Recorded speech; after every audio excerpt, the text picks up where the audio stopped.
Hello everyone, मैं सलीम अहमद। आज आपके सामने एक बार फिर हिंदी व्याकरण के अंतर्गत आज हम पढ़ाएंगे जो कल हमने अपना संधि जो हमारा प्रकरण था हमने स्टार्ट किया था। आज कल हमने स्वर संधि के अंतर्गत दीर्घ संधि बता दिया था। आज दीर्घ संधि के बाद आगे हम पढ़ाएंगे गुण संधि। तो देखते हैं संधि के विषय में, गुण संधि के बारे में।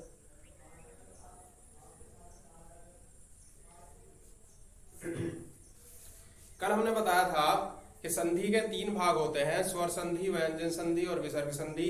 और विसर्ग संधि और उसके बाद स्वर संधि के भी 5 पार्ट होते हैं। नंबर एक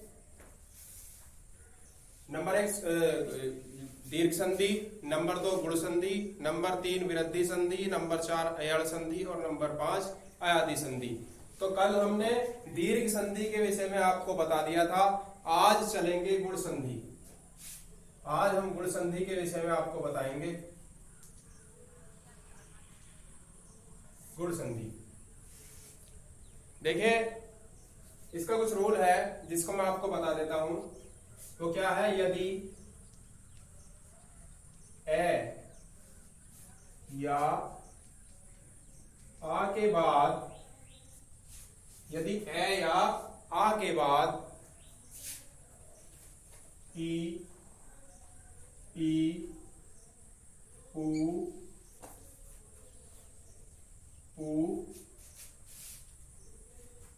तथा ऋषि आए तो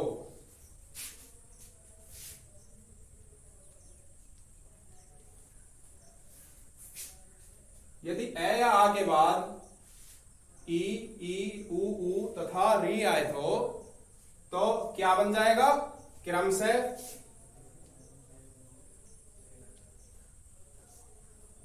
ए ओ अर हो जाता है। क्लियर है? यदि ए आ के बाद ई ऊ री आए तो क्रम से ए ओ अर हो जाता है। अब देखते हैं हम इसके कुछ उदाहरण। जैसे ए प्लस ई बराबर क्या होता है? ए। उदाहरण देखते हैं हम इसका। राज प्लस इंद्र बराबर मिलकर होता है राजेंद्र। हमारा रूल क्या था? ए प्लस ई। जय में क्या है? ए है, क्योंकि ए स्वर से मिलकर बना है जय। और यहां पर क्या है? ई। तो ए प्लस ई और ए प्लस ई दोनों मिलकर क्या बनते हैं? ए।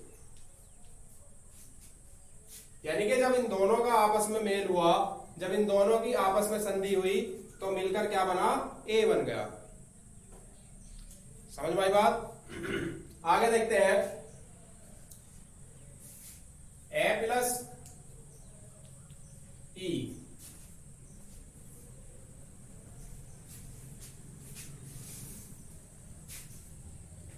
बराबर क्या होता है? ए होता है। नर प्लस ईश बराबर होता है नरेश। अब आप ये सोच रहे होंगे कि यहां पर बड़ी की मात्रा है, यहां पर छोटी की मात्रा है। तो ये ध्यान रखना है कि संधि विच्छेद के करने के बाद जो दोनों शब्द होते हैं उन दोनों का कोई ना कोई अर्थ निकलना चाहिए।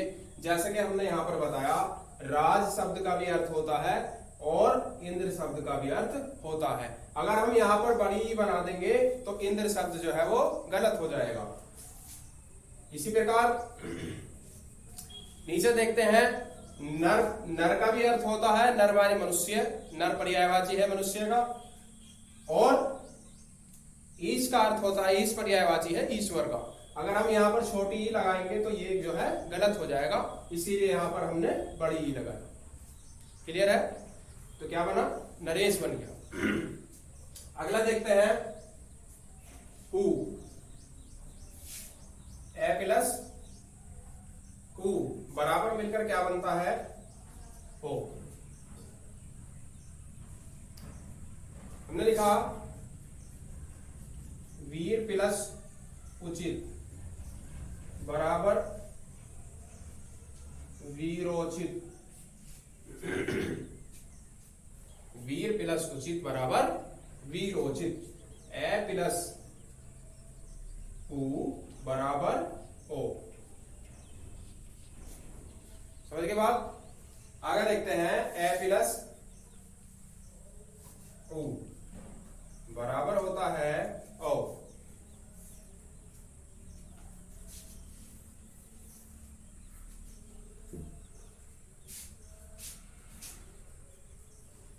भाव प्लस ऊर्मी बराबर भावोर्मी।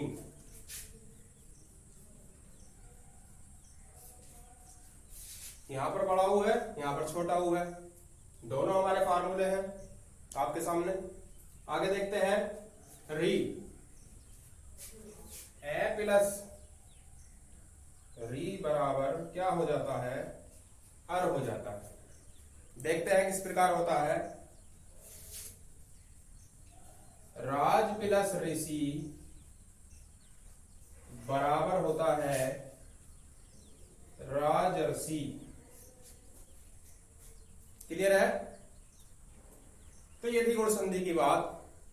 और इसमें एक शॉर्ट ट्रिक भी आपके लिए काम मैं आपको बता देता हूं। जहां पर ए या ओ की एक मात्रा हो वहां पर गुण संधि होती है। चाहे आप कोई सा भी शब्द उठाकर देख लीजिए, महेश, नरेश, राजेश, सुरेश, वीरोचित, नवोचित और बहुत सारे शब्द ऐसे हैं जो आप देख सकते हैं। सब में एक ओ की एक मात्रा होगी, तो वहां पर ओ की ए की एक मात्रा होगी, तो वहां पर कौन सी संधि होगी? गुण संधि होगी। अगला देखते हैं।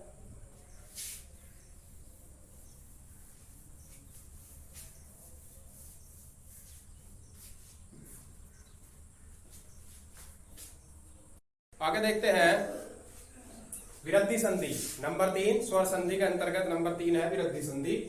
इसका एक रूल है, ए या आ के सामने ए या ए आने पर ए होता है तथा ओ या औ आने पर औ हो जाता है। देखते हैं अब हम इनका प्रयोग करके। सबसे पहले देखते हैं ए प्लस ए बराबर ए। तो देखते हैं हम इसका एक शब्द।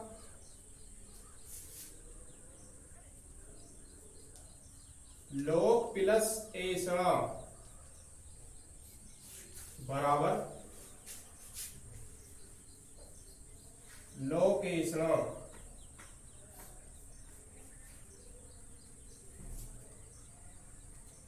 लोक प्लस ऐसा बराबर लोकेशना। अगला देखते हैं ए प्लस ए बराबर ए। तो देखते हैं इसका उदाहरण।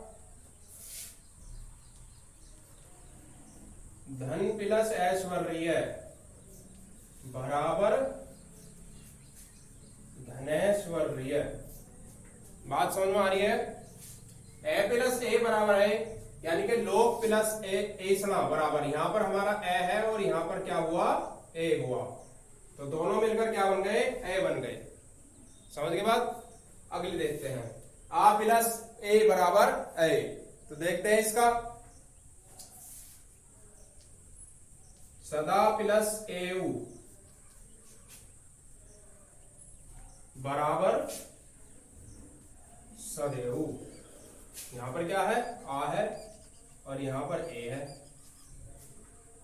क्लियर है? आगे देखते हैं। ए प्लस ओ बराबर औ। तो देखते हैं इसका उदाहरण। वन प्लस औषधि बराबर होता है वनौषधि।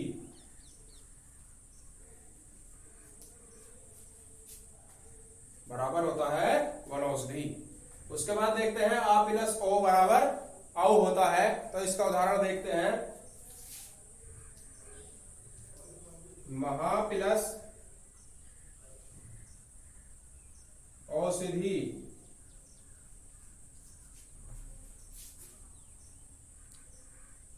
महा प्लस औषधि बराबर महौषधि। उसके बाद देखते हैं आ प्लस औ बराबर औ। तो इसका एक उदाहरण हम देखते हैं, महा प्लस औषध बराबर महोषध। तो ये था विरद्धि संधि। जैसा कि नाम से ही जाहिर होता है कि विरद्धि का मतलब जो होता है इजाफा होना या तरक्की होना।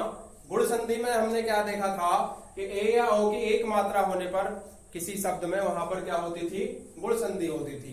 लेकिन यहाँ पर क्या होगा, विरद्धि संधि के अंतर्गत अगर किसी शब्द में ए की या ओ की दो मात्रा होती है तो क्या होगा, वहां पर विरद्धि संधि होगा। आप देख लीजिए, लोकेशण दो मात्रा है, धनेश्वर में दो मात्रा है, सदैव पे दो मात्रा है, वनौषधि पे दो मात्रा है, महोषधि पे दो मात्राएं हैं और महोषधि पे दो मात्राएं हैं। सभी शब्दों में कितनी मात्राएं हैं, दो मात्राएं हैं। तो यहां पर कौन सी संधि होगी, विरद्धि संधि। क्लियर है? अगला देखते हैं।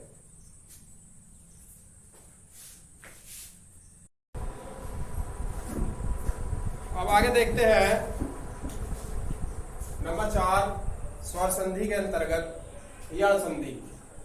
सबसे पहले हम इसकी देख लेते हैं, इसकी परिभाषा क्या होती है, इसका क्या रूल है। असमान स्वर आने पर ह्रस्व या दीर्घ, यानी कि जब आमने सामने असमान स्वर हो, यानी कि दोनों अलग अलग, चाहे वो ह्रस्व हो या दीर्घ हो, तो क्या होता है, ई का यह बन जाता है, ऊ का वह हो जाता है और री का र हो जाता है। देखते हैं अब इसका फॉर्मूला क्या है, ई प्लस ए बराबर ये। अब इसका एक उदाहरण हम देखते हैं, अति प्लस अधिक बराबर होता है अत्यधिक। हमने बताया था ई प्लस ए मिलकर यह बन जाते हैं, तो हमारा क्या है, यहां पर ई है और प्लस ए है, बराबर क्या बन गया, यहां पर हमारा यह बन गया। बात क्लियर है? अगला देखते हैं, ई प्लस आ बराबर या।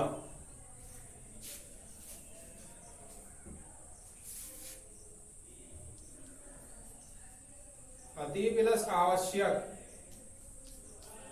बराबर हो जाता है अत्यावश्यक।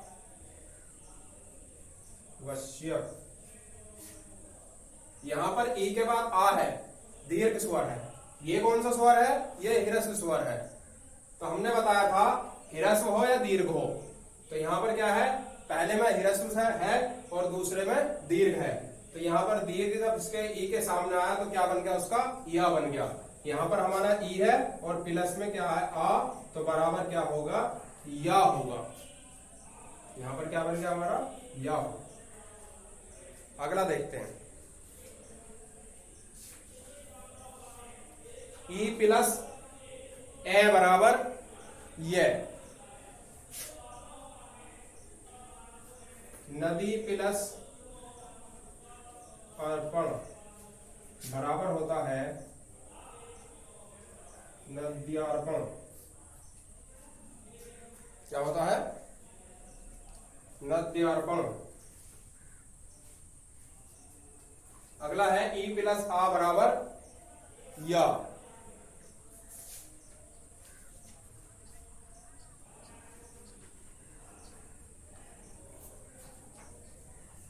नदी प्लस आगमन बराबर होता है नद्यागमन। नदी प्लस आगमन बराबर नद्यागमन। यहां पर दीर्घ स्वर है और यहां पर ह्रस्व स्वर है, तो यहां पर क्या हुआ, यहां पर हमारा नदी प्लस आगमन मिलकर क्या बन गया, दीर्घ स्वर हो गया। अगला देखते हैं, ऊ प्लस ए बराबर वे। तो देखते हैं, अनु प्लस ए बराबर क्या बनता है, वे, अन्वय। ओ प्लस ए बराबर वे, अनु प्लस ए बराबर अन्वय। अगला देखते हैं, ओ प्लस आ बराबर वा।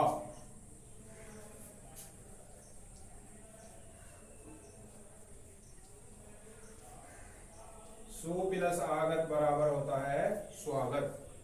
यहाँ दीर्घ स्वर है तो यहाँ पर हमारा दीर्घ होगा, यहाँ पर ह्रस्व है तो हमारा यहाँ पर ह्रस्व है। अगला है री प्लस आ बराबर रा। तो देखते हैं किस प्रकार होगा।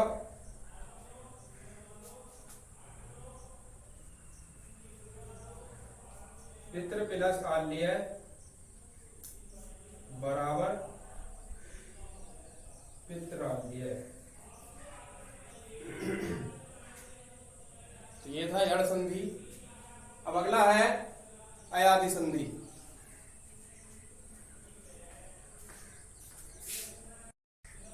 अब देखते हैं अयादि संधि। इसका रूल है ए आई ओ औ का मेल किसी दूसरे स्वर से होने पर क्रमशः अय आय औ तथा औ हो जाता है। यानी कि इनका मेल किसी अन्य विजातीय स्वर से होता है तो उसका क्या बन जाता है, ए का हो जाता अय, आय का हो जाता आय, ओ का हो जाता औ और औ का हो जाता है औ। देखते हैं किस प्रकार होता है। ए प्लस ए बराबर होता है आय। ए प्लस, अगर ए के सामने ए आ गया तो क्या बनेगा, उसका आय बन जाएगा। देखते हैं किस प्रकार। हमने लिखा शे प्लस अन बराबर होता है शयन। या अगला शे प्लस अन बराबर शयन। यानी कि इन दोनों का मेल जब होगा तो क्या होगा, वो अय में बदल जाएगा। शय प्लस अन बराबर शयन। यहाँ पर क्या है, ए है और यहाँ पर क्या है, ए है। दोनों मिलकर क्या बन गए, आय, आय बन गए। तो यहाँ पर कहा है अय, चय किससे मिलकर बना है, चय प्लस ए। अगर देखें हम यहाँ पर तो चय प्लस ए, अगर इनको अलग करके लिखेंगे तो कैसे बनेगा, चय प्लस ए प्लस ये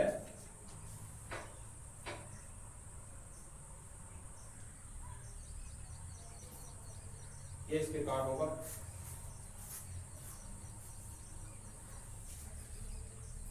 आगे देखते हैं।